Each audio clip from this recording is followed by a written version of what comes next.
Welcome back to the Colorado Springs Business Podcast. My name is Andrew Hasley, and I am the host of the show. Today, we are sponsored by the Colorado Springs Business Podcast. If you'd like me to read a 15 to 30 second ad script about your business at the beginning of every episode, similar to the one you're hearing now, then we can make that happen. Reach out to cosbusinesspodcast@gmail.com. And secondly, we have a Patreon account as well, which is like a membership for the show. And if you're not familiar with Patreon, it's a really awesome service that allows creators to really monetize what they do. So the membership levels, there's different membership levels. All membership levels, you get bonus content. And one of that bonus content being a bonus episode at the end of every month where I review what I've learned and go over all the 20 guests of that month, because there's 20 guests every single month, unless, someone cancels or anything. But then we might even fill that spot. But yeah, so you can check out the Patreon at patreon.com/cosbusiness. And thirdly, we are sponsored by Vehement Visuals. This studio space that we are recording right now is through Vehement Visuals, which is the company that I run, a video production company that where we help businesses tell their story in a compelling way and build deeper connections with their audience, I guess you could say, or clientele base or prospects. There's certain strategies you can use for some of the things that we do. We're not just a videographer. We want to get results for your business. And it's a B2B video production based business. We don't do wedding videos.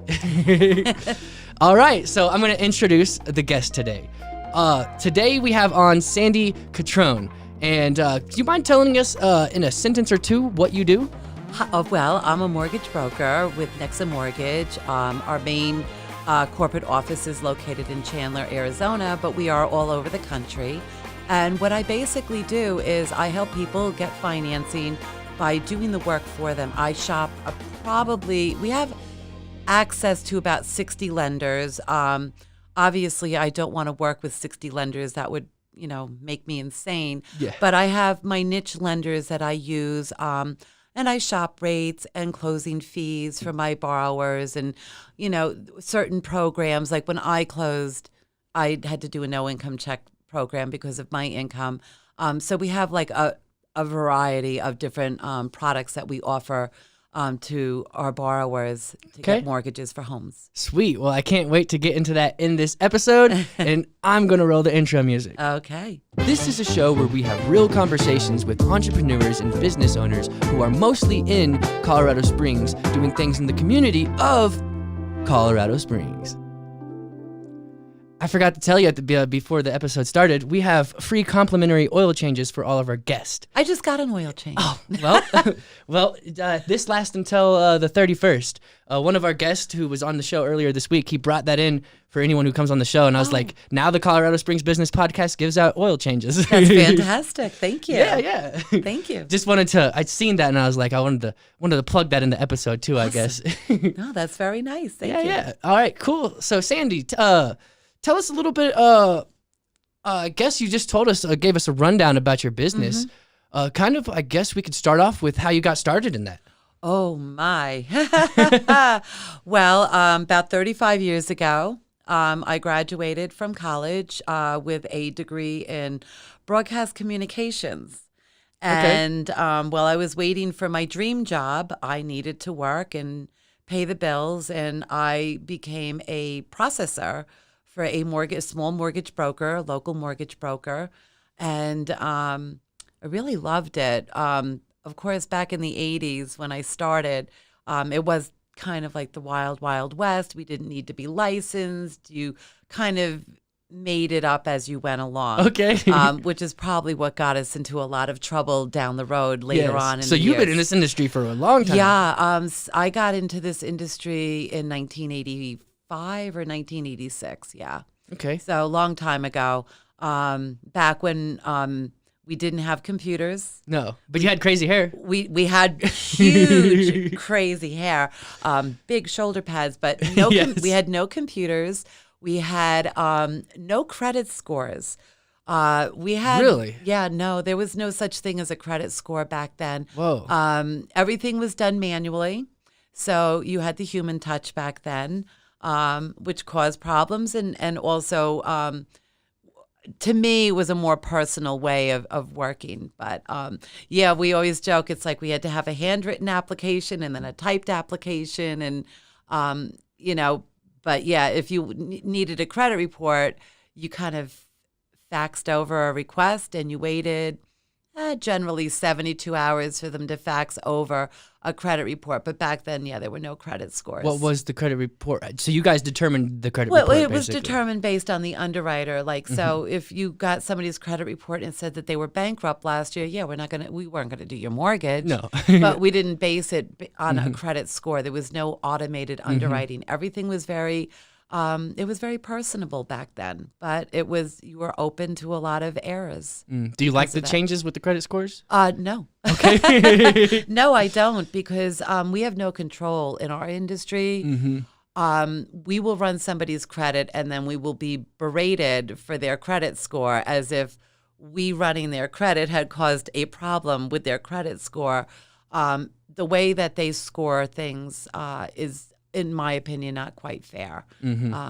So I've seen people that have perfect credit, but because they've maxed out their credit cards, that's one of the big things they too. have low credit scores, but yet they've never made a late payment. And so that credit score might, instead of being 700 for being paid on time perfectly, maybe more like 620, and they get punished for that. And then I've seen people that have had bankruptcies, and a year later, their credit score is higher than some people that have maxed out the credit. So I don't really think that the scoring system It's not perfect. Is perfect. Yeah. It's really, it's subject. It's subject. What's that mean? Well, it's subject to what the creditors decide to report. For sure. So it's never really completely accurate, and so it can be upsetting to people. Yeah. So like, I paid off a loan a few months ago, and they still haven't reported it. So it's like, and that's the thing. It's like people don't understand with credit. They think if they pay off a collection account, it's going to increase their credit scores, and that's actually not true. Especially if it's a medical collection. You pay off a medical collection, it may do nothing for your credit score. So you're saying don't pay off medical? Just kidding. Well, no, actually, I am saying that. If you're going for a mortgage and you have a $400 medical collection, no, I wouldn't pay it off, because in the industry, if it's under $2,000, generally we won't ask you to pay it off, because we're human too, and we've had medical collections put against us unfairly. You guys don't look at that as an indicator that you don't deserve a mortgage. Right, exactly. Now, if you foreclosed on a house or had a bankruptcy, yeah, we're going to look at that like, it's too soon for us to take another risk with you. You just, went into foreclosure last year. But yeah, so we don't report to the credit companies. We just, the creditors report to them. And then we pull a credit report, and we look at the 3 scores that you're getting from the major repositories, TransUnion, Equifax, and Experian. And we're basing your interest rate based on that credit score. So, there's a lot that goes into it. So for me, shopping people who have these credit issues, I have lenders that I can work with that will work with them. Now, the coronavirus has kind of introduced some other issues right now with what we call bank overlays or additional guidelines to protect the lenders from, foreclosures in the future and having another mortgage meltdown. So how has that been with COVID? Has there been more mortgages or less? Well, so we have a big refinance boom going on. Yes. It has definitely affected the industry in that the documentation that we used to be able to accept, that would, we could take 90 days old, or in some cases even, longer, 120 days. Now, Fannie Mae and Freddie Mac and FHA and the VA, they're looking for those documents not to be more than 60 days old. So what we're finding is a lot of delays in the industry because of the amount of people that are trying to refinance to get lower interest rates and take advantage of it. It's kind of backing everything up. So if you are refinancing, do not be shocked if it takes over 2 months before you can close. And do not be shocked if your loan officer keeps coming back and saying, okay, I need another pay stub. Because what they're concerned about is people losing their job after they get the mortgage, you know, and Yes, and 'cause that it's so uncertain, so much uncertainty because right now. times are uncertain. So yes, we are very busy. Colorado Springs, where we live, very hot market. Houses get listed on, Yes, let's it say, a is. Saturday, and they're gone by that. It's one of the hottest Monday. markets, Yes, right? it is. Yeah. It is. But with that being said, there are still delays going on because we have to verify and re-verify that our borrowers are still working. You know, so there are a lot of overlays that are causing delays in the industry. So I've haven't had the need for a mortgage loan officer. So what would someone? I had the question in my head, but then I lost it. How to word it, I mean. Basically, like, why would someone need your service? Okay, so it's very easy. For me, I am with you always. So I'm like your concierge after you close. So if you have escrow issues or you have questions afterwards, you can still call me. If you went online and you did your own mortgage, you have no idea what's going on. Okay, you have nobody that you're speaking to. You submit all this paperwork, you'll get an email back that says, okay, we need more paperwork, but your point of contact is going to go from one person to another. You're not going to have consistency.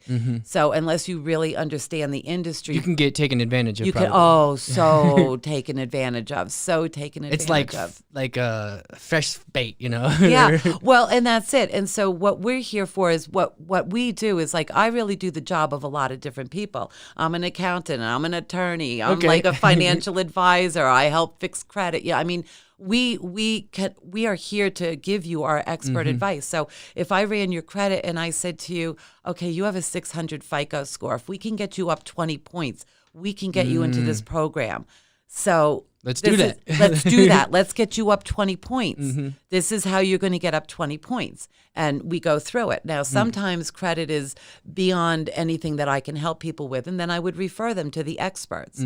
But if it's something simple, like if you pay down this credit card to 30% of your balance, we can get your credit score up 20, 30, 40 points. Now, all of a sudden, all these new products open up. Your interest rate improves. If you do that online, you're just going to get, oh, I'm sorry, we can't help you. Your credit score is 600. Sorry, bye-bye. And there's not going to be anybody there to advise you as to how to prepare and get ready to purchase that home. So I feel that we bring a lot of value to the industry because, and especially me, because I'm kind of a dinosaur in the business, but 35 years I have seen it literally, seriously. I have seen it all. Although sometimes I still get surprised. I'd like to hear one of those stories. Oh my gosh. Conditions of houses. I had a friend that was looking at a foreclosure, and foreclosures can be a little bit tricky to do financing on. A lot of times you need a rehabilitation loan. And so we went in, she asked me to come with her to look at this house. And this was back on Long Island where I'm from. And so it was like it was the worst house in the nicest neighborhood. And we walk in and they had completely removed the kitchen. Like they took the cabinets, the appliances. I mean, they took all the copper plumbing out. Oh. But they had painted this one bedroom, the ceiling, the walls, all black. And they had removed the floor. Okay. Completely. So when we opened the door, she went to take a step in the room. Had I not pulled her back, she would have gone about 8 feet down into the basement. Holy. So, I mean, it's like what people get really mad when you foreclose on them. It's like, forget it. It's like they will just destroy that house. I've heard of stories of people putting stuff in the vents. Oh, just to yeah. make it stink. Yeah, they'll take all the copper plumbing out of the house. Or another one is it was a new construction. And we went to do the final walkthrough. And the house had been robbed of all the copper plumbing. That somebody had actually broken into the house and taken. They want that copper. Yeah. So now they use a lot of PVC. Now today they don't really. And a lot of recycling companies, they have like regulations on that as well. Like, where are you getting all this copper from, buddy? Yeah. I did another house on Long Island. It was crazy. There was no kitchen. It was like a butler kitchen. So like he had vending machines in there, Okay. and like it was crazy. And he had a bowling alley in the basement. Nice. So he was a professional bowler.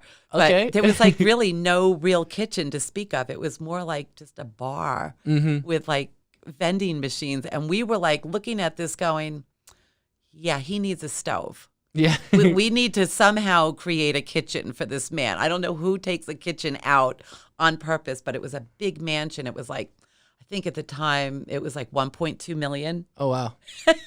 And there was no kitchen. Yeah. He had just turned it into like a bar. And where is this? That was on Long Island, on the North Shore in the Great Neck area.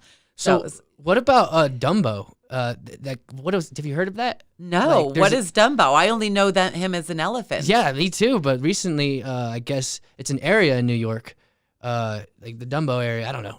Is that in Manhattan or I on have Long no Island? idea. New York's a big It's state. all the same to me because Yeah. I'm from like somewhere else. So I've been here now 2 years. So the only Dumbo I know is the elephant. Yeah. Okay. Not familiar with that. Well, at I all. heard like it was like really like everything was like super cheap about like I don't know like 20, 30 years ago, and then like now it's like booming, like just changed. And I just wanted to bring that up because I think it's interesting how that can happen. New York is an interesting area because people It's like millions of dollars. Right. When people are like, "Oh my God, you're from New York City," and it's like, "No, I'm from the state of New York. Okay. I'm not from New York City." So Long Island's far away from New York City? No, it's not. Okay. But we want separation. We're not yeah. Manhattanites. We're Long Islanders. Colorado Springs is not Denver. Correct. Like you wouldn't say you're from Denver if you were from Colorado. Yeah, it's an Springs. hour drive. Right. So Manhattan is about an 8-mile island. Okay. They have interesting things like they sell air rights, like you can finance air rights because there is you can't expand out. So if you got a little mom and pop shop and it's between two like skyscrapers and they're like maybe 3 or 4 You can stories, sell up. they can actually sell the air rights in Manhattan. So there's interesting things like that piece. And of course, they're all about co-ops and condos, which you guys don't have a big familiarity with co-ops here. But I suspect with all the apartment complexes going on, Yeah, they're building I crap predict that in about 15 years, you're going to see Colorado Springs, these apartment complexes go co-op and sell their apartments. Okay. Because that's kind of like what happened on Long Island. So Okay. it's a little bit, behind the times as far as, Yeah. because this was all a rural area. And it's still a pretty small town comparatively. Right. But it's still a huge town, too, at the same time. Yeah, I mean, the word city, Colorado Springs, a city of, kind of doesn't resonate to me as a city because, Manhattan is Yeah. the city or Denver is the city, whereas this would be equivalent to like Hempstead on Long Island or another town on Long Island. That so it's a little bit different. I love it. Yeah. Because it's it fits. But yeah, my girlfriend she lives in Manhattan. She came out here and she said, "This isn't a city." And I'm like, well, if you want Broadway plays and you want museums like, what we have in no, it's not.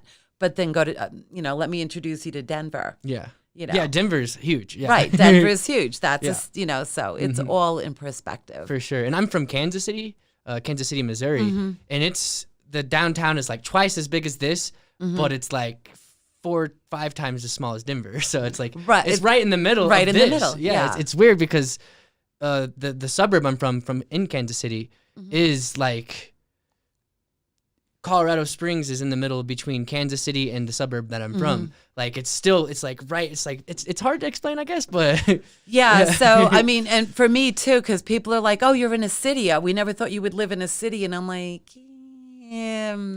not so much. Yeah. It's like it's smaller. Like my brother lives upstate New York. So, and upstate New York, just to clarify, has mountains. We have the Allegheny Mountains and the Adirondacks and the Catskills, and it's gorgeous with lakes and Lake Ontario and Lake Erie and Canandaigua Lake. So he lives up in Rochester, New York, and that is a big city. Okay. I would say Rochester is probably as big as Denver. Okay.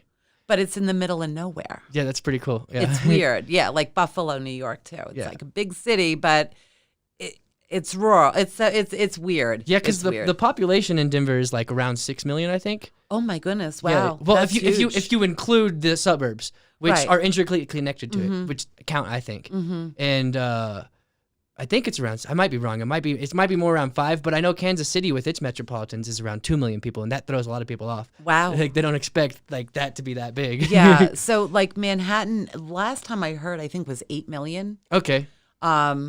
But it's hard to. It's really. Most people are coming out from everywhere. They're driving there. Right. So like there was people like I lived in a small town called Babylon on Long Island, and it was like kind of like the last electric stop on the train. So it was the hub of, if you were going to Manhattan, you got onto the train in Babylon, you were in Manhattan and Penn Station in an hour and 10 minutes to an hour and 20 minutes, you know. And a lot of people did that commute every single day. Yeah. So that when we had 9/11, we were also affected. We could see the towers from Long Island, from my house. Oh, yeah. We could see the smoke. We lost a lot of people in the suburbs Yes. that were firefighters or that worked on Wall Street and down, you know. So we were severely affected. For sure. During 9/11, whereas they especially like living there, like well, they shut down the bridges, Yeah. so we couldn't leave the island.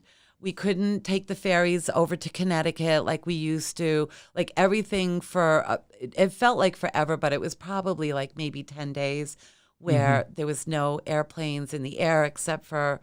Like here, you're kind of used to it because it's military. So you look up in the sky, and it doesn't surprise you to see a military plane. We see so many planes. So many planes out here. But there, we weren't used to that. You look up in the sky, you see, you know, 727 or whatever, you know, a commuter plane. So we were shut down. Couldn't go through the tunnels. Couldn't go over the bridges. Security was just, you know, crazy. So it was kind of like isolation on the island. It was weird. It's interesting how like big events like that. I was in like it's gonna make me sound really young. Yeah, you look really young though. I was in like third grade. Yeah, my kids were. Okay. My son was in 4th grade, and my younger one was in, I think, kindergarten or 1st grade. But it's so cool how you can like remember exactly where you were. If you ask anyone, they really kind of have a memory of it. I know exactly what I was doing. I know exactly everything. Like that day of everything is just implanted in my head. And because we lived in a community where we lost about 40 people in our community. My kids went to school with kids who were orphaned from that day. Like, it was crazy. It was, and not knowing what's going on, especially with no social media. It's like, are we about to get everything was shut bombed, down. It's, you know, it's like the cell phones are shut. Everything, like, you know, wires in the mortgage industry got shut down. So it didn't just shut down us. I heard it was like economically. Wires go through Wall Street. So the whole country was affected. Yeah. Even if you weren't affected directly, you were affected by everything because of the shutdown and everything that went on in Manhattan. I really felt like they really came back quickly. They really did, considering the devastation of everything. This country was up and running in a couple of weeks. You know, so it. And I heard, I was too young to notice, but I heard that there was like an economic crisis because of it.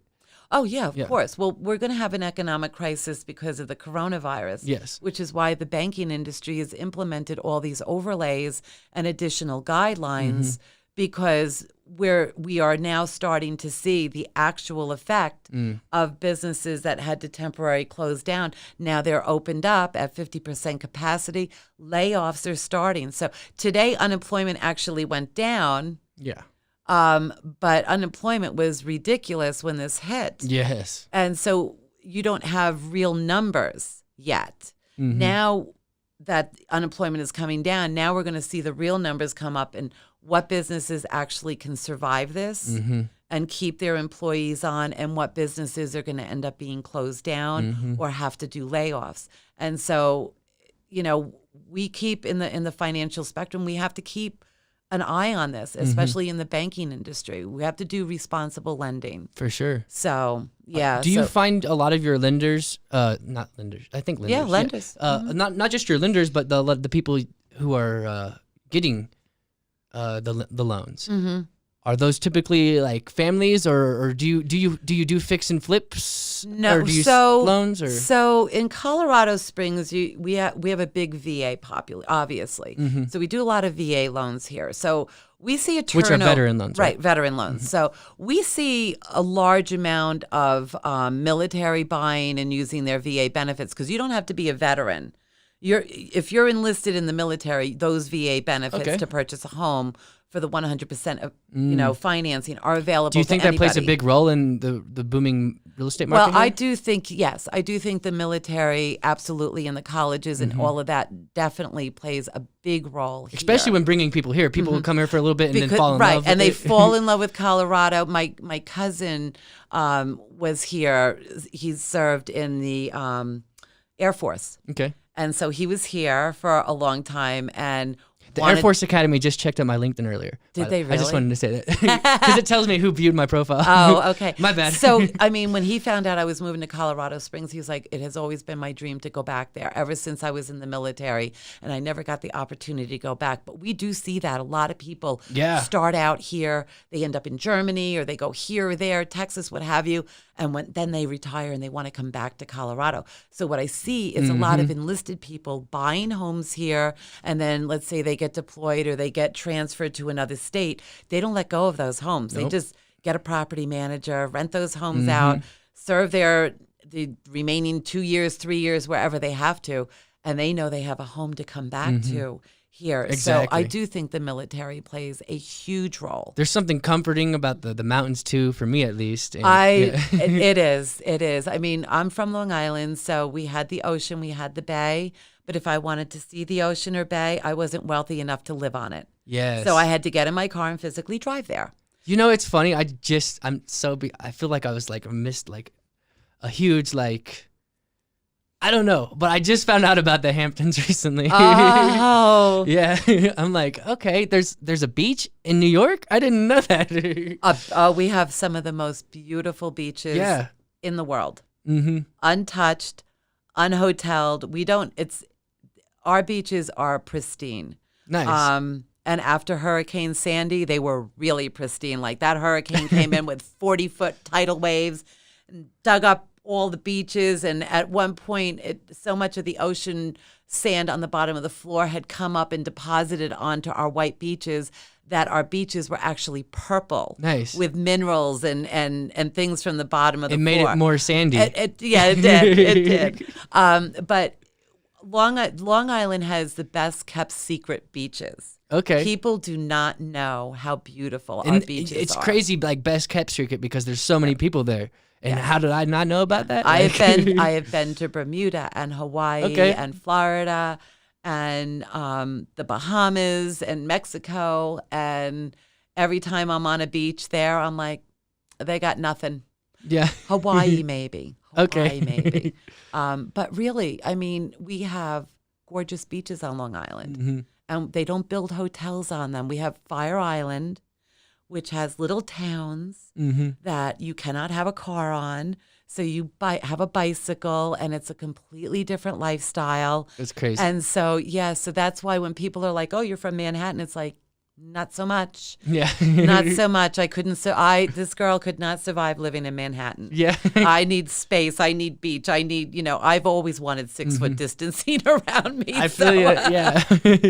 No, for sure. Yeah. I'm the lines at the gas station are so there's people like crowding you because there's 6 feet like you have to. Yeah. So that was the plus for me at least because some people like would before like just be right over you and just like, dude, you're hella close to me right now. God, I would go into Manhattan for work. I used to have to go in a couple times a month, and I hated it.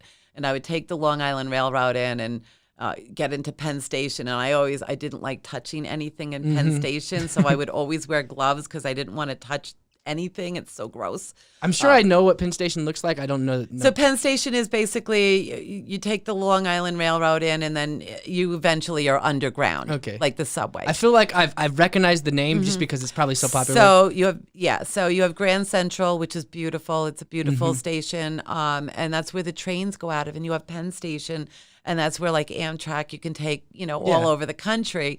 But that's the hub for all of the commuting because people commute.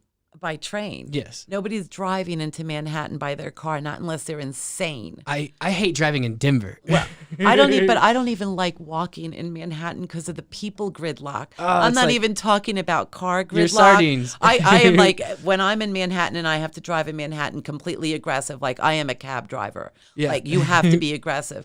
But when you're walking and you're like stopped in a crowd of people, it's like unsettling. Yeah. Like, I don't even like that about concerts, you know. Yeah, exactly. So I gotta hit this button again real quick.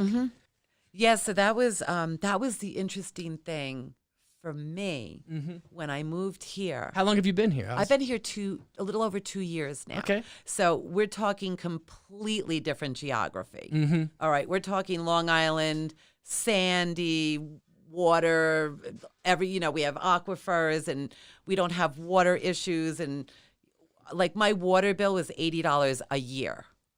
A year. Okay. A year on Long Island. Here it's like $80 a month. Oh, wow. But my property taxes back east were $15,000 a year. Here my property taxes are $1,000 a year. So it's like Is rent about the same or? No, rent is like forget it. Rent on Long Island and forget it. My brother actually just rented a 3-bedroom house on Long Island, and I thought it was reasonable at $2,400 for a 3-bedroom house. Yeah. And that is really reasonable. But in Manhattan, if you wanted to rent a 3-bedroom apartment in Manhattan, depending upon what area it was in, you're looking anywhere between $4,000 and $7,000 a month. And you have no real estate around you. It's just an apartment, and you walk outside and your kids literally play in the street. At least on, out in the suburbs, we had a lot of property. My house back east was on the woods and a mile drive to the beach. And, so it's much different. For sure. But no, the average priced house when I left, probably over $400,000, $420,000, with property taxes usually between $13,000 and $15,000. Okay. So, excuse me. So the purchase prices here are not significantly less. Even your rents here are getting a little high. Yeah, they are raising. They are getting a little high, but not quite as bad as New York. Okay. But you don't, they shouldn't be because you don't have the property taxes. And here. COVID may change that. People are moving away from bigger cities, from what I'm seeing. And Well, I think there's a trend for that. There's a lot of people that have exited from what I understand Manhattan, but I don't know if it's a temporary exit. Well, I know a lot of people are leaving LA too, a lot of celebrities, because a lot of people go to LA because they have access to all the clubs, they have access to all the networking there, and then that's like got shut down. So it's like, So why, now we're why doing am I in everything- LA? yeah. Why are we commuting on Exactly. the horrible traffic that you got to do? Oh, God, the LA freeway. Yeah. I know.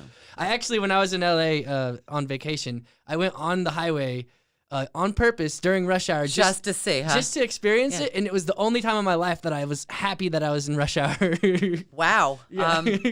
If you go to Long Island, check out the Long Island Railroad or Long Island Expressway. Okay. That's like a very large parking lot. Okay. But I will tell you that the first time and the last time I was on the LA freeway, oh my God, that was awful. It was awful.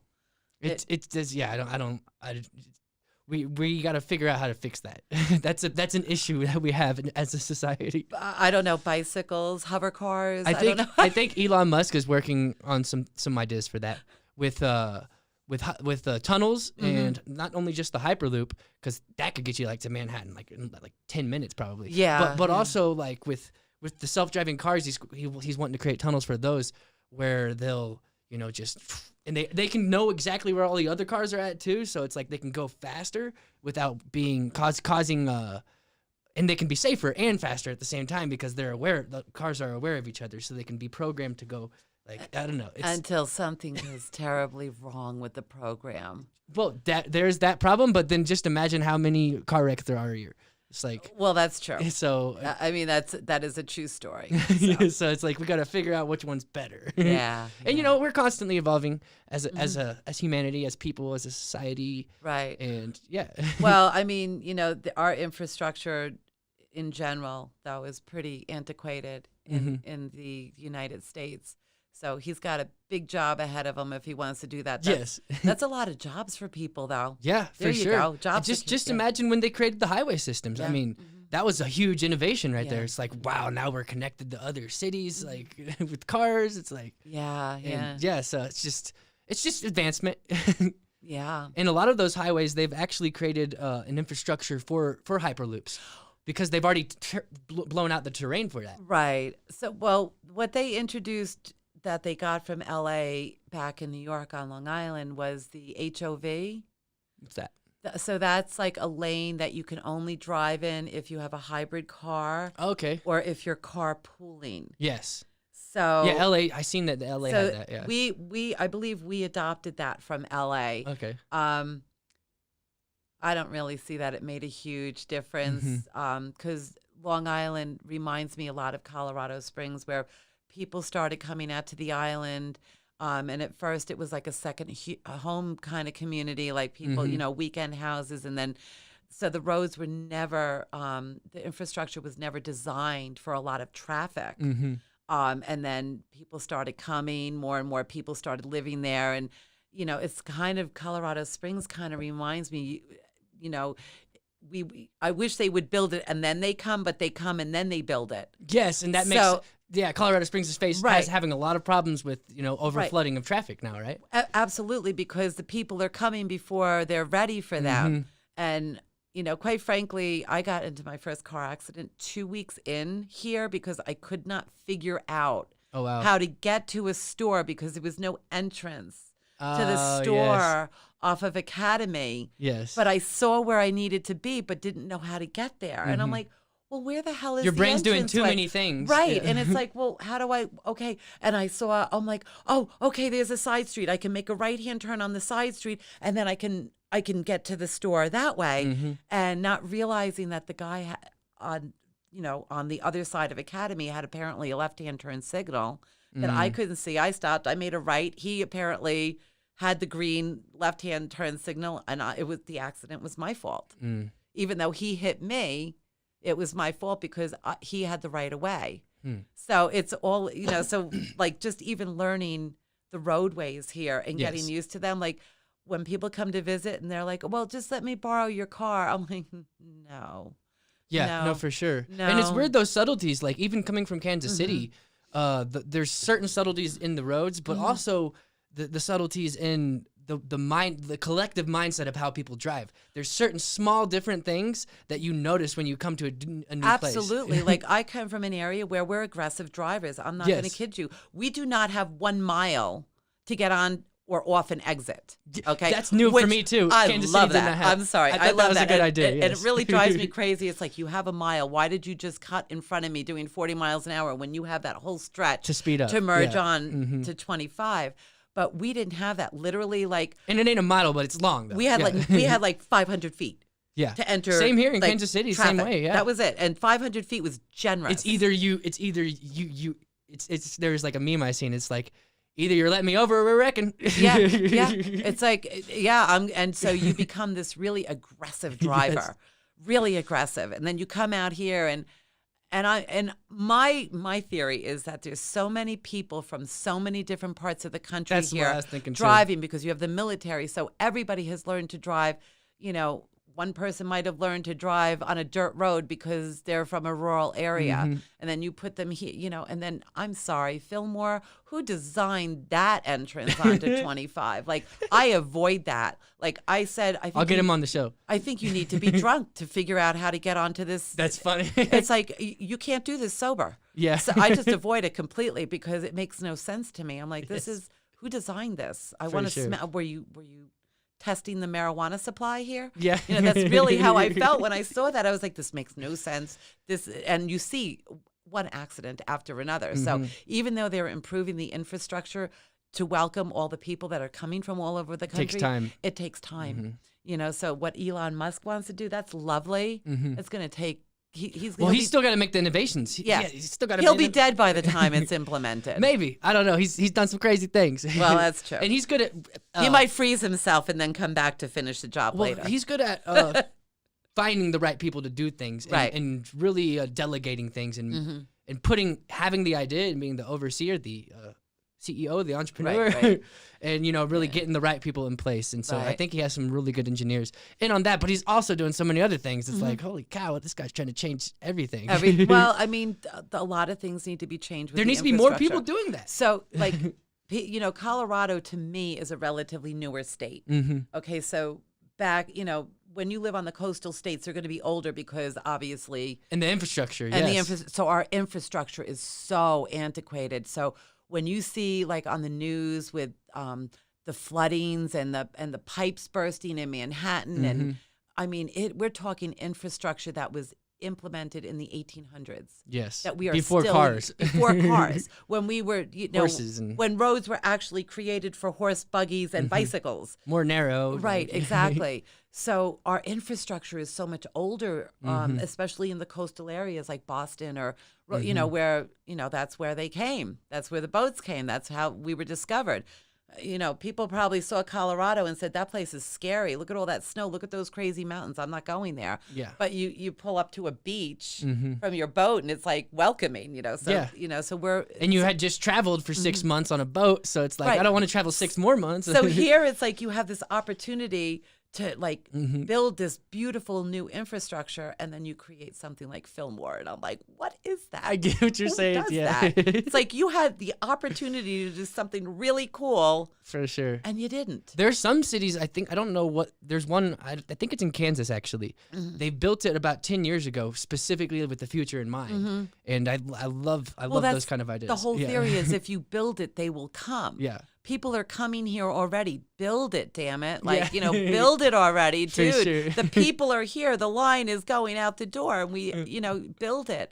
Which is why I understand where people are like, no more people coming here. We're done. Close the border, for God's For sake. sure. So, but the thing that was weird for me was you don't have transit. Like, I can't take the train to the Denver airport. I can't take a train to Denver. Yeah. Yeah, for sure. It doesn't exist, and even There might be an Amtrak. I haven't looked into it. Have you looked into it? there's no Okay. there's no commuter train from Colorado Springs to Denver, Do you think there would be though? and you would think that at least from Castle Rock to Denver, if Yeah.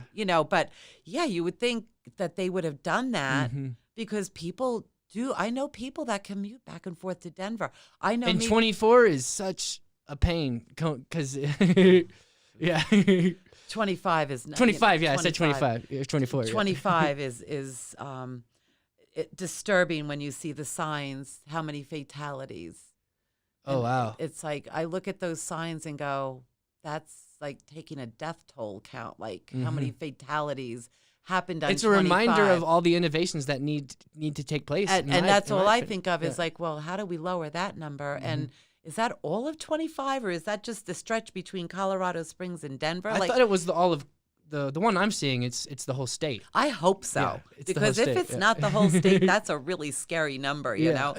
because I'm not sure. But yeah, that surprised me when I first moved here. I heard a train whistle, and I'm like, oh my God, they have a commuter train. I can like. It's probably comforting hearing that train. Well, because when I heard a train whistle on Long Island, that was the commuter trains. Yeah. Here it's a 2 to 3 mile long train that, God forbid, you get stuck on that road. You're waiting forever, Yeah, so that shocked me. It is shocking because there are trains that go up when you're driving on 25. You do see, but it's like cargo trains. Those are all Yeah. cargo trains. They're like, what, a mile, 2 miles long, whatever. Yeah, they are long. They are long, but what they do have is railroad tracks that go all the way through. So what is so difficult to throw a commuter train, build tracks next to that for commuter trains, and kind of spread Maybe the it's the population politics. out? Maybe it's the Colorado Springs isn't communicating with Denver enough. I don't know. No idea. I Yeah, have so no idea. so is there anything specific that you'd like to promote today on this podcast? So the thing that I would like to share right now, Mm-hmm. within my industry, within the mortgage industry, is patience, because there are delays. Mm-hmm. So if you are refinancing and your loan officer is not communicating with you and you're wondering what's taking so long, it's just, there is a lot of backup right now in the industry. People are like, well, hire more people, but you can't just hire people. They have to be trained. They have to be trained on all sorts of, softwares and stuff. So it's not, it's easy to say. And training actually doubles the time at first. Correct. So they are implementing training and they are hiring more people, but they are not ready. Like you said, it's like it's time It's slowing consuming. them down, actually. It's slowing it down. But soon it'll speed them up. For people that are purchasing properties, you need to also be prepared for delays in the industry. So this is an area where people want to be closed before 30 days. And quite frankly, in all honesty, by the time a mortgage person gets that contract, we've already lost 5 days because they go into contract the second they sign it. That clock ticks. But we may not get brought into the situation until after the initial inspection or what have you. And so we're working on like sometimes 25 days instead of 30 days. And then we have delays in the industry. And what I'm calling for patience and understanding, and that you should set these expectations with your borrowers, with your sellers, that look, we will do the best that we can, but with all the overlays and all the additional guidelines and all of the influx of refinancing coming on, there are delays going on in the industry, and you cannot sit there and say, well, we're going to go with the backup offer, because that would be ridiculous. If you've already 3 weeks in and your mortgage person is asking for a 2-week extension, don't go back to them and say, well, I'm going with the backup offer, because all you're doing is extending it more and more, because there's going to be delays no matter what. And don't lie to your borrowers. Don't lie to your real estate agents, people in my industry. Don't sit there and say, no problem, we can close in 3 weeks. That's, don't, because you're doing not only an injustice to yourself and to your realtor and to your customer, you're doing an injustice to all of us in the industry that know that these delays are happening, and that to make those promises makes everyone look bad. It makes everybody look bad, makes everybody look angry. So if my wish on my wish list would be a 45-day close instead of a 30-day close here. But I'm from New York, so we have 60-day closes there. So right. So I'm watching. I watched my neighbor. They sold their house. And she was crying one day on the front stoop, and she's like, there's not enough time. I'm just going to have to throw my stuff out because I don't know what to do with it. And I was like, why did you sign 30 days? Why didn't you ask your listing agent for more time? So when you sign, you got to get out of that house in 30 days. Yeah, you have to be out of the house in 30 days. You have to be closed in 30 days. Oh, wow. Yeah, so that, you never want to see You got to make sure you're ready. You have to, so as a seller, if you're going to sell your house before you list it, make sure that you have already gone through the house, done some garage sales, done your purging, because have money saved for the B house is what one of my guests called it, is the house that people stay at when they get to their C house. Yeah. When they're selling. Make sure you don't list your house before you're ready, because once you list your house, you do need to be out of there in 30 days unless you talk and ask for extensions, because everything here is geared for 30 days. So we're talking patience, understanding, a little compassion, and prepare people that there could be delays where you may need a couple extra weeks to get things done. And if we can all play nice in the sandbox, it's all going to be fine. For sure. It's all going to be fine. Sweet. It's a trickle-down effect. Yes, 100%. And we like we've all heard 1,000 times, we're all in this together. We're all in this together. Don't pay. I had a gentleman, I was doing LO support. I help loan officers get onboarded and, work around different difficulties when you start at a new company. And I had this gentleman come in yesterday morning. He was on the East Coast. I had just logged on 7:00 Colorado time. I didn't even have my first cup of coffee, and he comes in and, thank God I'm from the East Coast. So, I mean, the language wasn't particularly kind. And, he was all over the spectrum, yelling, screaming, nobody, I'm 3 days past my closing date. I had to be, and I'm like sitting there going, I know exactly what happened. This loan officer did not prepare the realtor or his borrower for delays. And now he was ghosting them. He put his head in the sand, didn't want to deal with it because everybody was screaming at him. when all he really needed to do was prepare the realtor that there could be delays, prepare your borrower. There can be delays in the industry. And when we talked, he's like, if I did that, I would have lost the deal to another mortgage broker who said they could get it closed in 3 weeks. And that's not how you're supposed to do business. And so I'm like sitting there going, as much as I understand the competition that's out there, that mortgage broker probably would never get another referral from that realtor because he lied to her, told her he could get something closed in 3 weeks, and he's going to now he has to repair a reputation. And he's going to have a 2-week delay that you had warned people about. So be confident in the fact that know your business, know what you're doing, prepare everybody for delays. And if you lose a deal because somebody's saying they can close it in 3 weeks, you know what? That real estate agent or that borrower is probably going to come back to you and say, you were right. And I appreciate the fact that you did not lie to us like Joe Schmo over here. That's how you build long-term. That's how you stay in at 30. Right. 30, however many years you've been. I say be honest. I say be honest about the time. Be upfront about it. Educate people about what's happening in your industry so that they don't call up screaming and yelling because somebody didn't prepare them. That would be like my biggest thing. If you can take that away, if you're a loan officer in this industry, be honest. Prepare them. Educate them. If you're a real estate agent in the industry, understand the delays are not about your borrower, your customer. It's about the industry. And if you can work a little bit more with the mortgage broker and understanding that delays may happen, do that. As a realtor, my wish would be that you do 45-day contracts. Yes. Because then you're giving ample time to your seller to prepare, to pack properly, ample time to the borrower for any delays that may come in with appraisals or title or homeowner, whatever the delays may be, or just in the industry itself, you know, until we get out of this. For sure. You know, 30 days isn't impossible, but it's no longer. With COVID, it's like. It's not a guarantee. Or made it very hard. Right. Yeah. Don't call me up and say, how quickly can you do this deal? Because, you know, no matter how you're going to tell them exactly. I'm going to tell you. Prepare, do your 30-day contract, and please prepare everybody for delays. Sweet.